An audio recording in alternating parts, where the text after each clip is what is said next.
Comedy used to be about pushing boundaries, to punch up at institutions of power. To me, the best comedians are able to grasp at the invisible tendrils of culture that everyone is aware of, but can never quite articulate, rip them up from the ground like invisible power lines and expose them to the world. But recently, the world of comedy has become a cultural battleground. What was once the place where anything goes has become an endless series of proxy battles fought in the bitter trenches of the culture war that continues to be waged endlessly on Facebook, YouTube, and Twitter. This has placed the realm of edgy comedy in a dangerous position. There will always be mainstream comedy that's safe and acceptable, like the kind seen on your mom's Facebook page, or in a mainstream basic bitch sitcom like Friends or Parks and Rec. And of course, your vanilla observational stand-up comic. I mean, what's the deal with cancer? I have cancer! Tough crowd. But of course, not everyone is satisfied with that, and sometimes they want something with a little more bite. People who are looking for something that's a bit spicier. That is when people go to find their edgy humor, and for a long time the internet was the place to be for people seeking out transgressive, boundary-pushing comedy that went far beyond anything that the mainstream ad-supported media could get away with. But because the world of comedy has become so contentious, what makes something truly edgy? What is the line, and how do you know when you've crossed it? What makes something really offensive? As someone who loves boundary-pushing material, I'd like you to come with me on a journey as we explore the cultural changes that have taken us to the point where we are now. So come with me and join me as we take an exploration to see if we can explore and define precisely what the ethics of edge truly are. You gotta love to be gone back yet.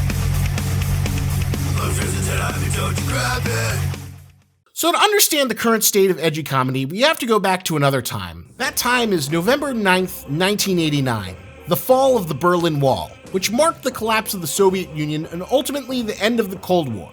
This was at the time seen as the last great global conflict, and many began to surmise that this might be the end of history, a time of relative peace that would see no major epoch-shaping conflicts like World War I or World War II, a time that would no longer be characterized by the Call of Duty that defined Tom Brokaw's greatest generation that stood up to battle Nazi Germany in World War II. Of course, there are plenty of horrible inequalities and social ills that plagued the 90s and early 2000s, but in the larger cultural framework, the threat of nuclear annihilation or global conflict had been lifted, creating a frightening new era, an era without purpose. Generation X didn't have any kind of larger ideological enemy to battle with like their baby boomer parents. The end of history was a concept explored by philosophers like Antoine Augustin Cournot, Arnold Gehlen, Martin Heidegger, and Gianni Vittimo. But the philosopher most famous for the modern interpretation of the philosophical concept of the end of history was Francis Fukuyama. He posited that now that liberal democracy and capitalism had defeated its existential rivals of fascism and communism, there would be no more world-spanning conflicts, with all future conflicts mainly being resolved through economics. He reflected this as being a sad time, with future conflicts no longer featuring the romanticized heroism of storming the beaches of Normandy to defeat fascism. Now future conflicts would all be driven by tedious economic battles that would be fought via corporate proxy wars waged by a never-ending supply of office drones. This sense of cultural ennui became something that would become reflected in some of the most popular films and TV shows of the time. Things like Fight Club, American Beauty, The Matrix, Office Space, Being John Malkovich, The Simpsons, Dilbert, all of these reflected the fear of being an office drone stuck in a cubicle. The anxiety that all life could provide was an endless corporate ladder to climb. The stability and monotony of a life without purpose was the ultimate nightmare, and without an existential villain like Hitler or Stalin and his evil commie goons, there was nothing. No greater goal to achieve like freeing Europe or going to the moon to beat the commies. I mean, sure, we still had global warming, but the slow erosion of the polar ice caps wasn't as immediate or exciting of a threat as Nazis goose-stepping their way to Washington. And besides, Ted Turner and Captain Planet were going to take care of that. Captain Planet!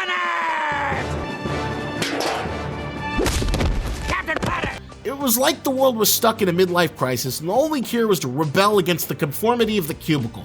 Whether it was Neo breaking out of his desk to discover that he was stuck in the Matrix, or Lester Burnham fantasizing about sleeping with a high school cheerleader to reassert his sense of masculinity. The entertainment of that era reflected the existential angst of an era without purpose. Because as we both know, without purpose, we would not exist. It is purpose that created us, purpose that connects us, purpose that pulls us. that guides, that drives us. It is purpose that defines, purpose that binds us. Obviously, the world of the 90s wasn't a utopia filled with equal opportunity for everyone, given the conflicts like the Rodney King riots, Oklahoma City bombing, and of course the looming specter of 9/11. But as reflected in the mainstream entertainment of 1999 alone, there were nearly a dozen films that feature alienated office workers seeking to break the bonds of their corporate oppression. This was the perception of the time. And at the end of history, a world where all humanity's ills have been swept under the table led to a new era in the world of comedy. If the end of history had come, that meant everything was open season to be mocked. It was time to punch up and burn all of our sacred cows so they could be brought to the altar of the new edgy comedy gods. This can be seen in the edgy comedy of South Park and Family Guy, which both saw their start towards the end of the 90s, as well as the films of Kevin Smith, and easily his most successful decade of making movies. And as the boundaries began to push further and further, there seemed to be few limits. Things would go further in 2001 when Cartoon Network launched their Adult Swim comedy block, which would be a refuge for edgy adult animation, and of course Comedy Central pushed the boundary further, looking to replicate the success of South Park through other series like Chappelle's Show, Drawn Together, and Crank Yankers. The breakout hit from off-Broadway was Avenue Q, a gloriously offensive musical featuring puppets and such memorable musical numbers like this. You're a little bit racist. You're a little bit too. We're both a little bit racist. Everyone's a little bit racist. Sometimes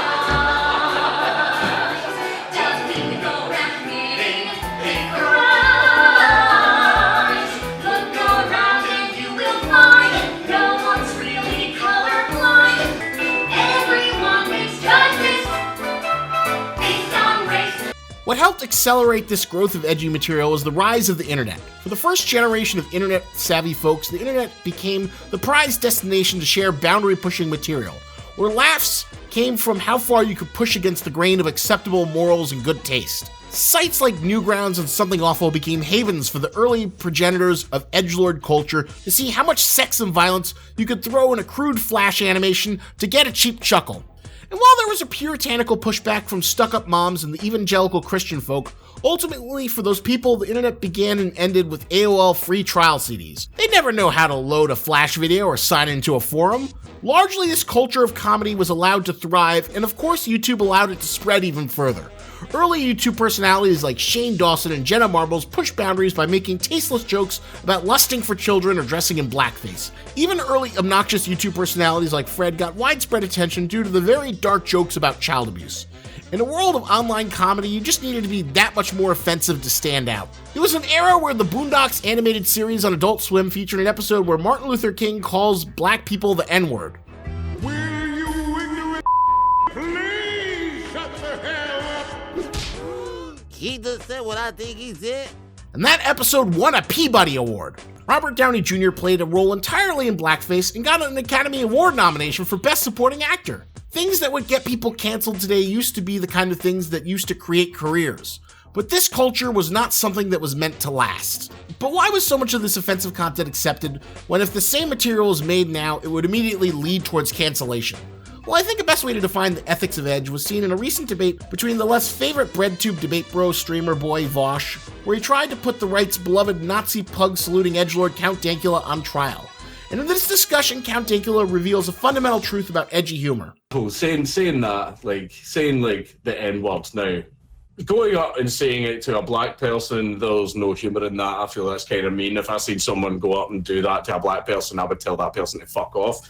But the best people to say the N-word to is white SJWs. They are the best people to say the N-word to. Because if you say it to a black guy, he's just going to kick your fucking head in and then walk away. And in 5 minutes, he's fucking forgotten all about you. If you say that to like a white SJW, you ruined their fucking What does this have to do? Count Dankula admits the unspoken truth about all edgy humor. A great truth most people seem to know instinctively but can't quite articulate. Edgy humor is something that's used to provoke some kind of reaction. It's designed to go against the grain of culturally accepted practices and social customs to get any kind of reflexive laugh, whether it's digging into some agreed upon stereotype or just trying to get the other person to think, I can't believe they just said that. That is the ultimate goal. But the interesting distinction and what makes most offensive humor acceptable to the people that enjoy it is the context it's used in. As long as it's not used as a means to directly demean or degrade someone, then everything is okay. The audience understands that you can make a joke at someone's expense as long as you're not using it to directly attack or hurt them. It's a very fickle and sometimes very ambiguous gray line, but it's one that the most successful edgy comedy figures understand. Take, for example, Robert Downey Jr.'s blackface in Tropic Thunder. The joke isn't about him demeaning black people by using the incredibly offensive practice of blackface as a method to stereotype or demean black people. The joke is played at the expense of his character, a method actor who is so egotistical that he'd go as far as surgically altering himself into a state of permanent blackface to make sure he never breaks character. All the while being completely oblivious towards why it's incredibly offensive for him to do that in the first place. Sarah Silverman also did a similar version of the same joke on her TV show and mostly got away with it, until recently, where she's been put to task for her unsavory past of offensive humor. To best illustrate this, let's go to the South Park and Family Guy writing manatees and come up with an offensive joke based on a completely randomly generated non-existent stereotype. Okay, so we got Indian, rice pudding, quiet, baseball, and Bermuda. Man, those Indians just love being so quiet and eating rice pudding while drinking iced tea when they vacation in Bermuda. Just so many quiet Indians who just live hanging out in Bermuda all the time. They just can't get enough of it. You look as happy as a quiet Indian guy in Bermuda playing baseball while eating a vat of rice pudding. You can make terrible offensive jokes about this imagined stereotype, but as long as you're not going up to Indian people and mocking or taunting them about how much they love Bermuda or rice pudding, then you are well within the confines of ethical edgy comedy use. Edgy comedy is a lot like the safety on a gun. As long as you keep the safety on and don't point it directly at people you're talking about, then anything goes. It's the unofficial decorum that guides places like 4chan or anything else where edgy comedy is accepted. Anything goes, or else nothing does. Pull just one idea ball out of the idea tank, and the manatees stop working. Here, I'll show you. Manatees are very ethical writers. Either everything's okay to write about, or nothing is. But obviously this is a very tricky line to walk, one with a great deal of gray area and moral ambiguity. Everyone's taste is different, and while some edgelords might be happy to freely use the N-word without any consequences, that's something that won't fly in all social circles. But then the culture began to shift. Around 2011 and 2013, towards the end of the Obama era, we saw the rise of something new. The rise of the social justice warrior. If 4chan is like the internet's id, its ideological yin, it's only natural that the yang should form on the polar opposite of that spectrum. So while 4chan and Reddit remain the avenue of the hardest edgelords, in the lands of Tumblr, their ideological opposite began to take shape. A new generation of gender-fluid, heteronormative, demolishing, dyed-hair woke warriors who were out to right society's wrongs on display in every medium they could find. For this new breed of cultural warrior, it wasn't enough to battle perceived injustice in the real world. No, this was a non-stop war that was to be fought in every front. In the world of media, video games, comics, TV, film. This was a new generation poised to get angry on other people's behalves in an endless crusade to bring about true equality. And generally, this new generation managed to win their cultural battles. Dude is literal perfection. It will be. When it fits a woman. New media giants like Upworthy, Mick, Root, Jezebel, BuzzFeed, and Polygon rose up in this era, creating a never-ending farm of bloggable clickbait designed to stroke the self-righteous indignation of this fierce new generation. Older giants like MTV, Huffington Post, and AOL switched their editorial perspectives to cater towards this new woke audience. It seemed as if the cultural paradigm was going to permanently shift. Hillary Clinton would succeed Obama, marking a huge milestone by being the first woman president of the United States of America, and movies and TV would become more diverse, people of color would be better represented, the world would be less heteronormative and cis-conforming, and the ultimate edgy comedy would be stamped out entirely. Even South Park, one of the last cultural institutions of corporate-sponsored edgy content, a show that's been the closest thing to uncancelable that we've ever seen, even Matt Stone and Trey Parker began to reflect upon their legacy and wonder if even they still had a place in this new woke world. Well, looks like things are getting all PC again. Well, how long you think this will last? Lasted about 6 years last time. We got at least 5.9 years to go. But then, towards 2015, things changed. A man who was completely immune to cancel culture stepped forward on the world stage, and of course that man was Donald J. Trump, an unqualified reality TV star and pretend entrepreneur whose cult of personality pushed him to take a shot at the presidency. A man who was virtually immune to cancel culture, a walking, talking anachronism, a real-life Archie Bunker brought to life in a new era, who was inoculated to all the usual things that had ruined other politicians' careers. Now, I'm not going to get too much into the politics of this because honestly that's a whole other topic that I want to do a video about, but for the edgy people of the previous era, Donald Trump served as their god king, a savior from the dyed hair, pussy hat wearing feminists who kept on trying to take away all of the edgy jokes and N-words and F-slurs that the dendians of 4chan and other corners of the internet love so much. Now, I wouldn't say this alone won him the presidency, but I would say a great amount of his appeal was less his non-existent policies like getting Mexico to pay for a border wall, and more that he could say something like that, or the infamous grab them by the pussy line and walk away generally unscathed. And he won the election, shifting the cultural climate towards the right and allowing all of the edgy boys and girls to crawl out of their hovels and have their time in the sun again. Not to say that cancel culture was completely abolished thanks to Trump, especially in the world of comedy where it's become a very common practice for comedians to have old material dug up from previous acts or on Twitter and used as a way to get them kicked off of gigs.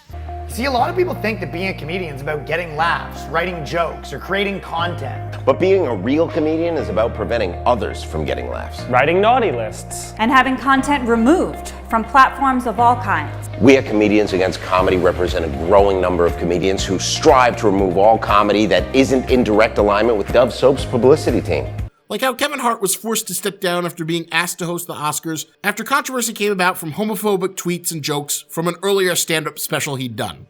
The left still largely had a stranglehold on media and technology, even if the right had a hold over the world of politics, and it wasn't quite savvy enough to leverage that into cultural power.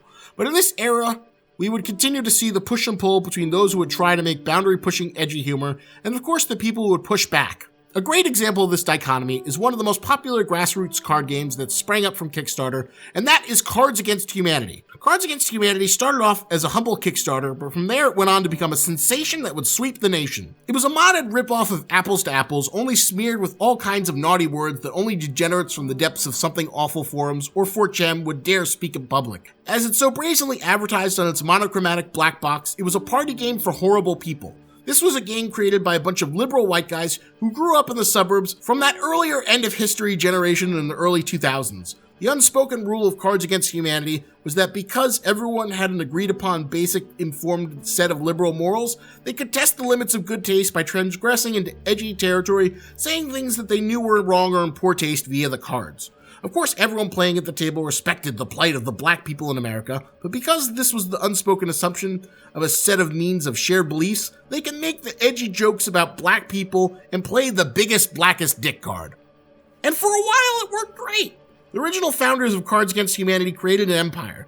They had gimmicky Black Friday events that would enrapture the internet with their attention-grabbing viral absurdity. They would release expansion pack after expansion pack. You could find Cards Against Humanity everywhere. It was in hobby shops, Walmart, Target, Amazon, Barnes & Nobles, and game stores. It inspired hundreds of imitators like Crabs Adjust Humidity, Enemy Weapon, Super Fight, and Humanity Hates Trump. They did tie-in promotions with Netflix for House of Cards and even a Mass Effect pack with EA. They created their own restaurant and game parlor, and they bought their own comedy theater in their hometown of Chicago. They even purchased a chunk of The Onion's online parody site, The Clickhole, to keep it running. It was the ultimate internet creator hipster fantasy life, but their biggest mistake was always being a superficially liberal company that sold an edgy product. These two values would never be mutually compatible, and time after time we'd see this limit get tested and be pushed to its breaking point. In 2014 on Tumblr, someone posted photos of one of the Cards Against Humanity cards reading "Passable Transvestite being burned, declaring death to transphobia." This would spark out a wave of controversy about the bigoted card being included as part of the core set.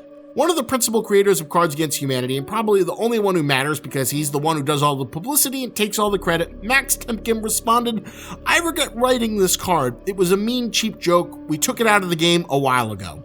And thus began a slippery slope. You cannot be both a good ally and also be creating a product that is advertised as being a mechanism to encourage people to be horrible people.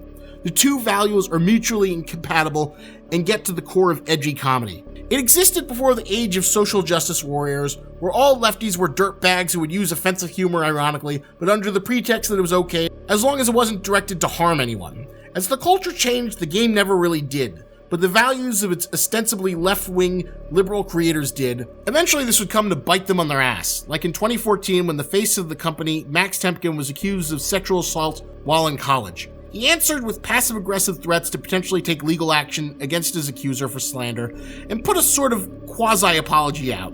But despite this wasn't enough to ruin the company, and it kept on marching forward, vowing to always punch up but not down. But the worst was yet to come. In early June of 2020, several former employees of Cards Against Humanity started Twitter threads talking about the company's toxic, racist, and sexist office culture.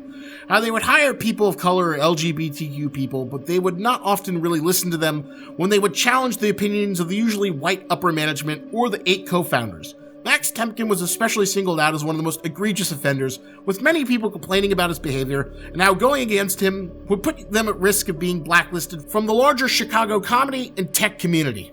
But the company's flagship product was something that was created in the bygone era towards the end of the Bush era by a bunch of edgy liberals who sought to, as they put it in their own words, create a satire of the hollow morality and evangelical hypocrisy during the tail end of the George W. Bush administration. But in the end, as much as they tried to be on the right side of history, ultimately their attempts to be superficially inclusive and progressive just amounted to nothing more than this. When people first started talking about diversity, I was a little apprehensive, but when I realized it just meant hiring a bunch of different colors of people who agree with me, I was all in. Very diverse, guys. Great work. I pledged to fill every position other than mine with the most diverse staff of people who agree with me in the history of Silicon Valley. Tweet another picture of the staff. Actually, let me get in the middle of this puppy. Count of 3, say I'm with her. Our main export at Diversity Corp is the right opinions, but said by a black guy. You know, I make it look easy, but it takes a lot of effort to put together a broad group of people with the exact same stance on every social and political issue. Max Temkin was tarred and feathered and ultimately kicked out of his own company, but don't cry for him too much though.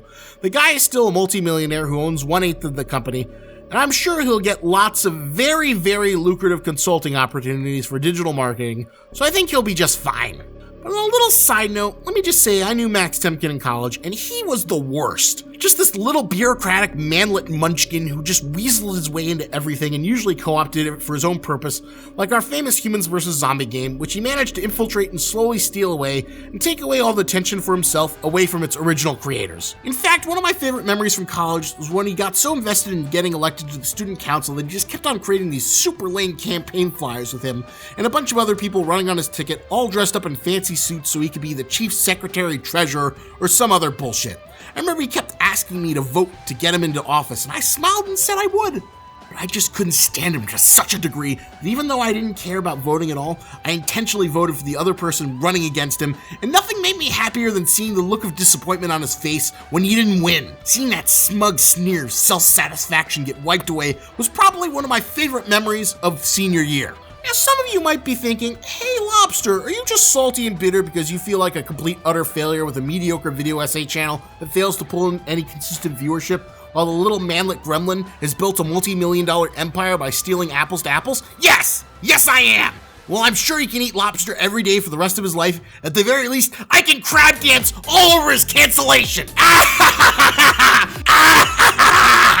You're canceled, Max! All the liberals you love to turn on you! You might be rich, but they all hate you now! Even feminist media god Anita Sarkeesian threw you under the goddamn bus! No more free Creator Comic-Con badges for you!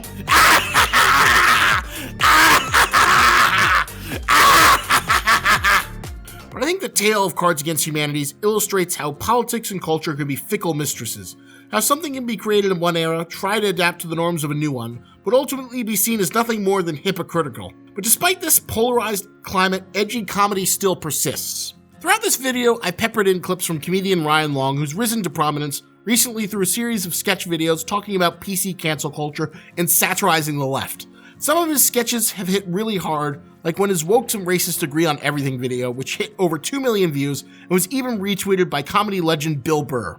Here's a little supercut of some of his best stuff. For most of recent history, 20-year-old girl opinions have been the cornerstone of media, entertainment, and online political discourse. And for that reason, I am the first person running a candidacy fueled entirely by the opinions of 20-year-old girls. Okay, it's 1 minute till the election results. Trump wins, I'm gonna f***ing loot. Okay, what are we running again? I got people aren't ready for a female VP and the first lady look gross tonight. Aren't you glad the Russians interfered again? POCs who voted Trump are actually POSs. And I've got I'm moving to Canada, but for real this time, and no, I still haven't looked into how immigration works. So welcome to the annual left on right b-ball game. Let's see who goes where. Sure, Biden has 20-year-old girl talking points, and Trump's like a 20-year-old girl on Twitter, but my opinions just finished a few semesters of a liberal arts degree. I'm promising works. Okay, they're in.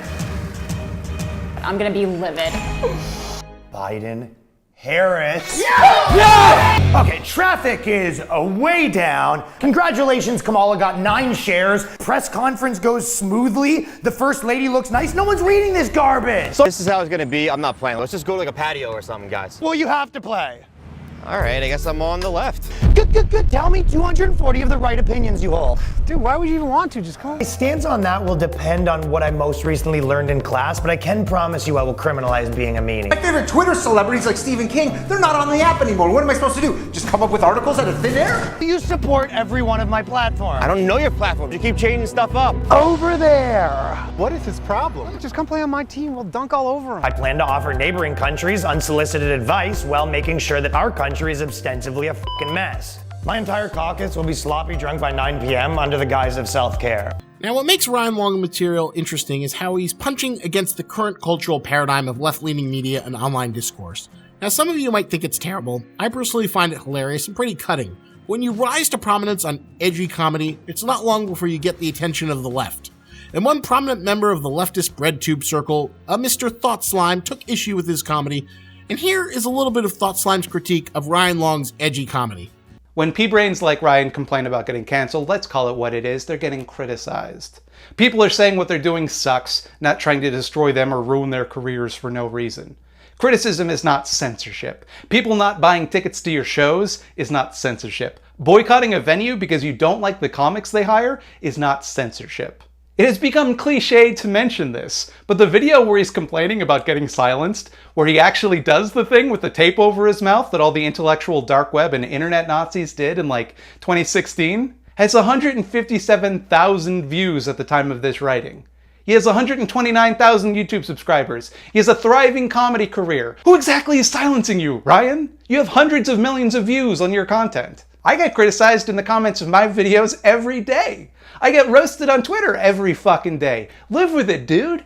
Part of making content is learning to deal with that. Toughen up, Buttercup. You have a right to say whatever you want, and everyone else has the right to tell you, dead ass to your face, that what you're saying sucks and you ought to stop. The only measure of whether a stand-up is funny or not is whether the audience laughs. Nothing else matters. That's your job. The thing is, if they're not laughing, or if they don't enjoy it, it doesn't matter why. It doesn't matter if they're not laughing because it's not funny or because they're too sensitive. It doesn't matter if they're not laughing because they don't understand the joke or because they think your joke is in poor taste. It doesn't matter if they're not laughing because they just don't like you. Your job is to entertain people, not to pursue some philosophical ideal of truth through deconstruction. Now, we see this a lot where we have some sort of smarmy, pithy liberal commentator taking the piss out of an overzealous edgelord by breaking down all of their comedy beats and debunking each punchline while citing data on why the joke is bad or not representative of a real thing. But in this instance, on his podcast, Ryan had obviously seen the Thought Slime video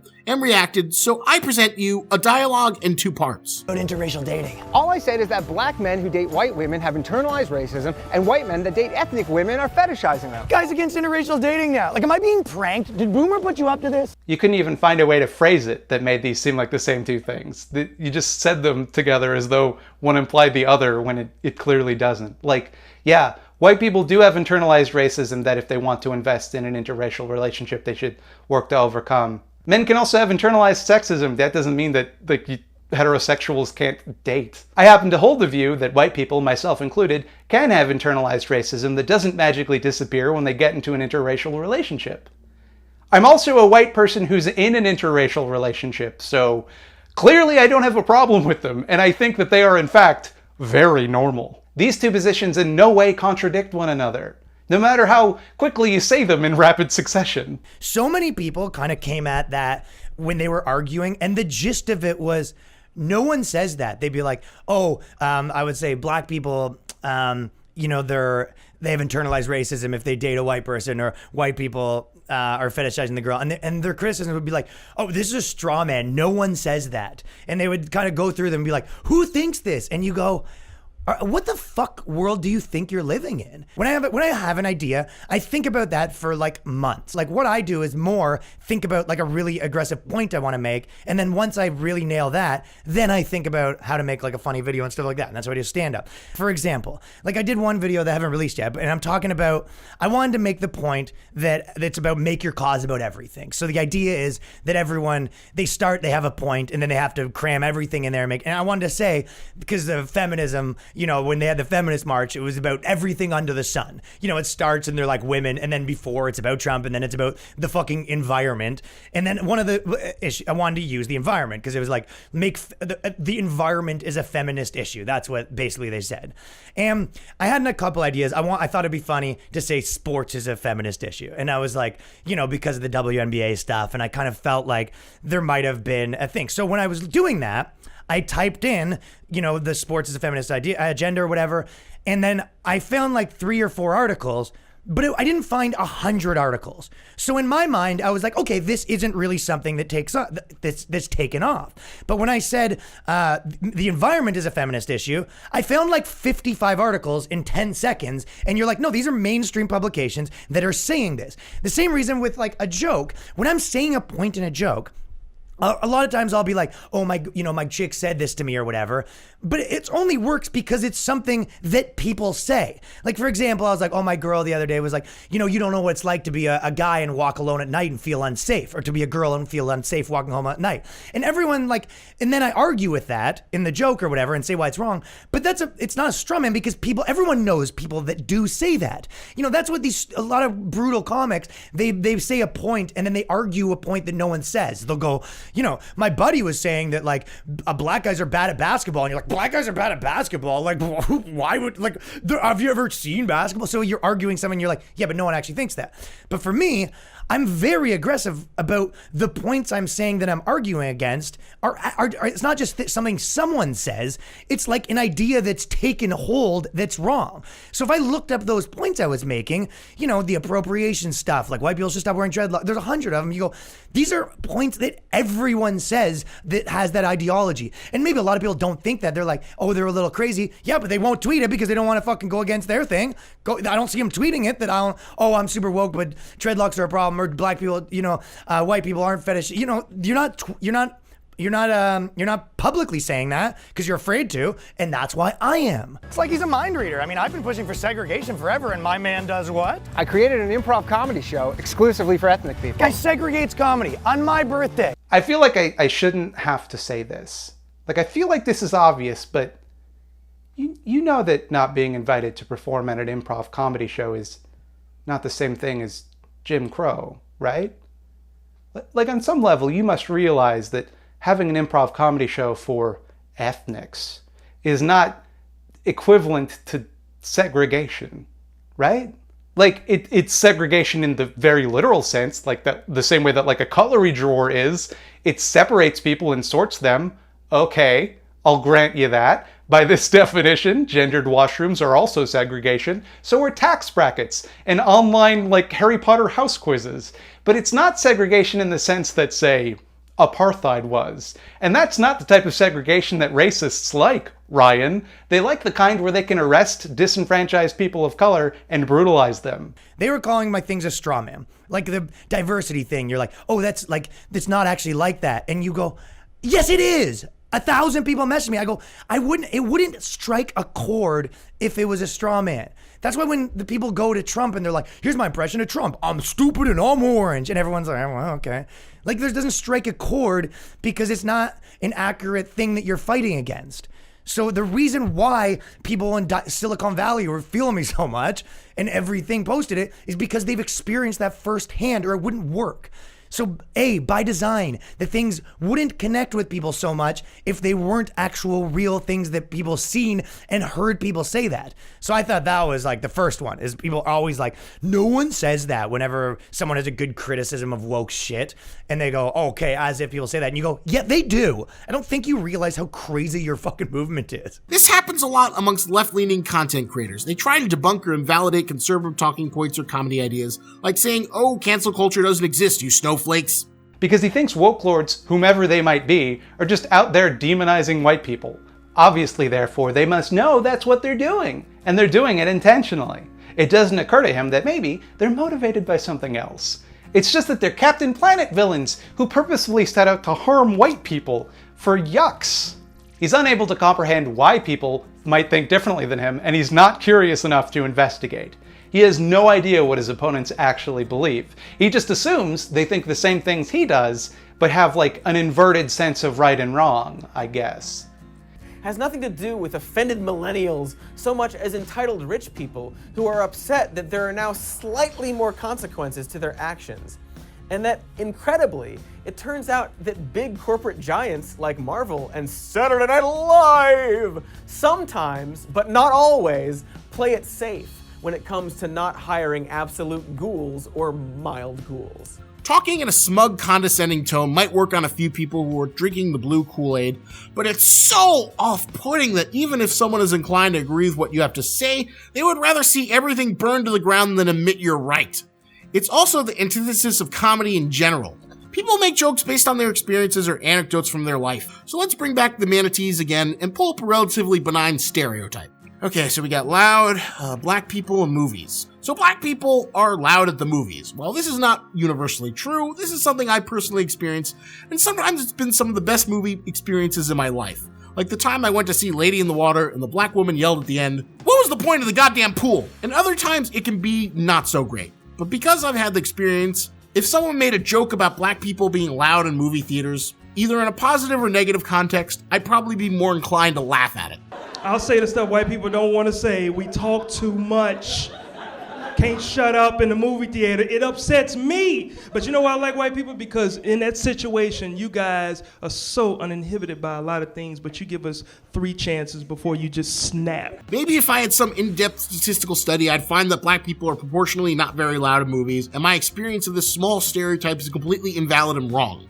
But because I've experienced it personally, if someone comments on it, that's something that's going to resonate to me as authentic. Not to say that all edgy humor and stereotypes are good. Comedy can be a weapon, and it can fall into the hands of the wrong people, or enjoyed by the wrong type of person for the wrong reasons. Even our little impish alt-right prankster Count Dankula even admitted that some of his fans he talked to were far too gone and had taken the edgy humor to the point of becoming bigots. Literally sat down and had conversations with. There's some people who I have tried my fucking hardest. I tried for a very, very long fucking time and I could not fucking get through to. And then one person... What were you trying to move them on? Just basically... Can you give us an anecdote? One of the primary ones is, I can say it now because he's completely gone from the scene, Millennial Woes. He blames the Jews for everything. Everything's the Jews' fault. And we used to make fun of him for it and everything. Like, we were in London having drinks and we went outside for a cigarette and he went, "Oh, it's fucking raining again." And I said, "Oh, it's those Jews with their weather control machines and stuff like that." I was taking the piss out of him, blaming everything on the Jews. But then, like, when we were sitting down and talking, like, I was having the chat with him where he's like, "Oh, Jews this, Jews that." And then I said, "Yeah, but it's not just Jews that are doing that." And he's like, "Oh, but here, look, there's evidence of this and there's evidence of that, and Jews are doing this and Jews are doing that." And I'm like, right, okay, so a bit of picture. But that's the inherent risk of when you play with fire and touch dangerous subjects. You're never guaranteed that everyone will walk away unburnt.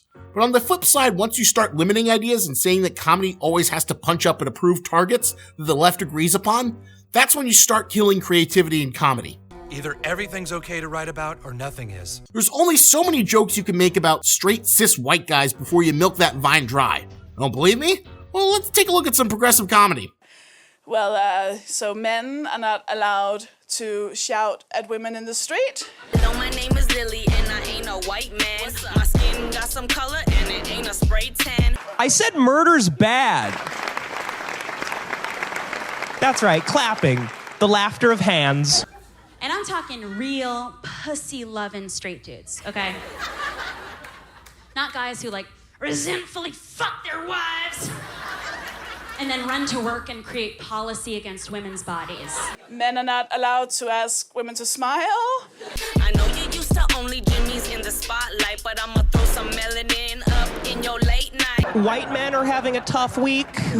I'd feel bad about it if everyone else ever wasn't having a tough time always. One thing that gives me hope is the gender non-conforming youth. think it is amazing. I find it just incredible to see these young people have the agency to say, I am non-binary. I don't have that kind of agency, and I literally have agents.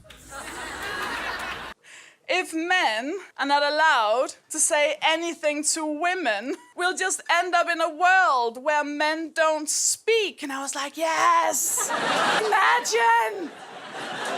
That's the dream! If your baby hungry, got a room for you to breastfeed. Wherever you need, on set at a desk or while you read. Your body, your choice, and the baby gotta eat. I saw Quentin Tarantino's new movie, Once Upon a Time in Hollywood. Apparently, if a woman isn't getting spit on, beaten, and buried alive in a Tarantino movie, she doesn't speak at all. If I were a drink, I'd be 1 part gay and 2 parts straight.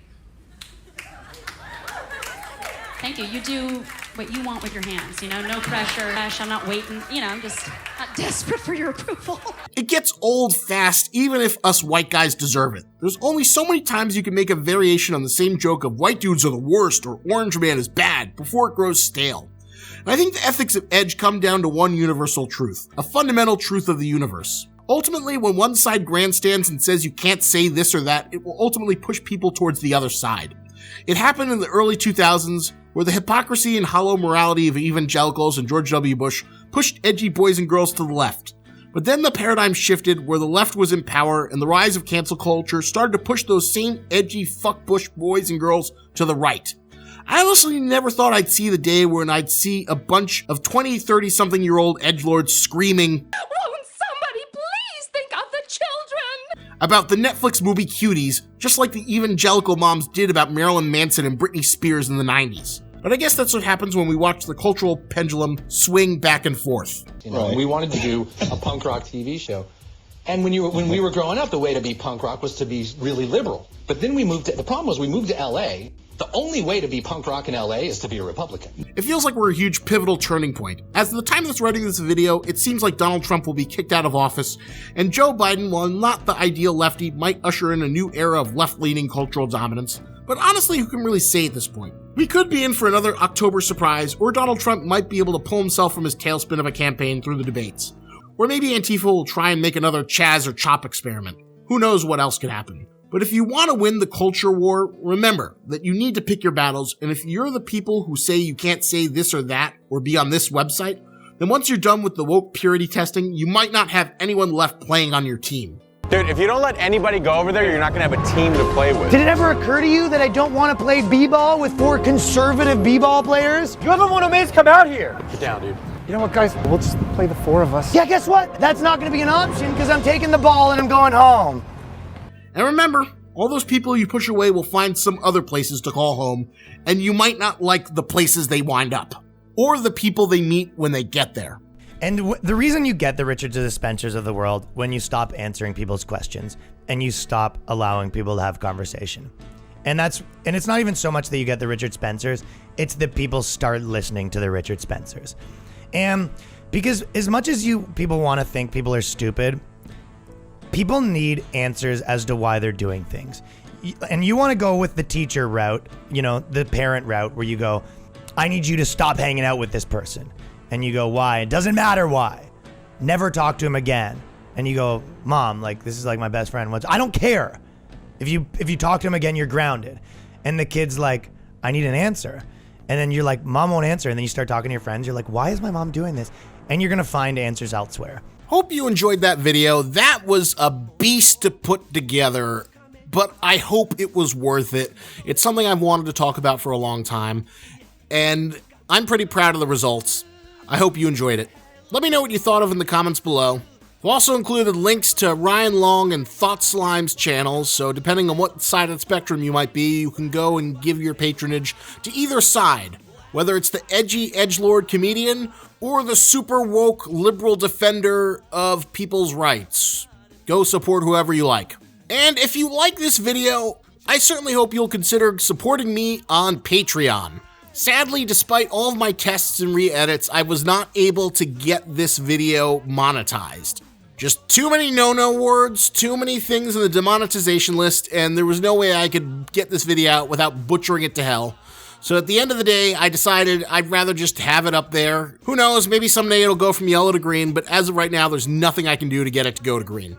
So that means it's doubly important for you to do your job. Subscribe, comment, share it, get the word out. I would love more people to see this video. I think it's an important video to hopefully get out, but because it's demonetized, chances are it's gonna get sandbagged in the algorithm. And I certainly hope you will join me in the Lobster Pot and my Patreon. These are the people who are giving me money directly so I can take chances on videos like this that I know cover touchy subject matter. These are the only people that give me any kind of financial incentive to pursue this dangerous work. And I thank them especially because these are the guys who kept supporting me even though I spent all of September getting this bad boy ready. And given the fact that this is demonetized and put on the YouTube no naughty list, I could not think of a better way to celebrate my patrons by giving them each a moniker based on the George Carlin 7 deadly words you cannot say on TV. That was shit, piss, fuck, cunt, cocksucker, motherfucker, and tits. So thank you, shitlord Eric Duhane. Thank you so much, piss guzzler, the Shonen Ronin. Thank you, you motherfucker Jabari. Thank you, you great lovable cunt walking the steps. Thank you so much, motherfucker Carla Hoffman. Thank you, cocksucker Aaron Toney. And thank you so much, Big Tits Joseph Malty. If you enjoyed this video, please consider joining them in the Lobster Pot. Become a patron. Help me fund big, ambitious projects like this that aren't YouTube friendly. Because without these 7 people, represented by the 7 deadly words you can't say on television, there would be no reason for me to spend 100+ hours putting this together. But these are the people who make it worthwhile. So with that, I bid you farewell. Look forward to my next video essay. And I'd also like to make a special announcement. In between this, I've been working on putting together a new set of content to go along with my video essays. Something that you've not yet seen on this channel, although if you saw my most recent video about the Snyder Cut, you might have gotten a little taste of what it's going to be. I present you with Ride Along, my new interview series where I get real people on the streets who are taking my car for Lyft rides and get their opinion on the most pertinent topics. This isn't like those other Uber talk shows or the carpool karaoke. This is real shit with real people, real opinions from the real mean streets of New Jersey. So, I've got all my tools in place. You're gonna be seeing that really soon. Look forward to that as well as my next video essay. And remember, lobster's antennas, but don't you grab it.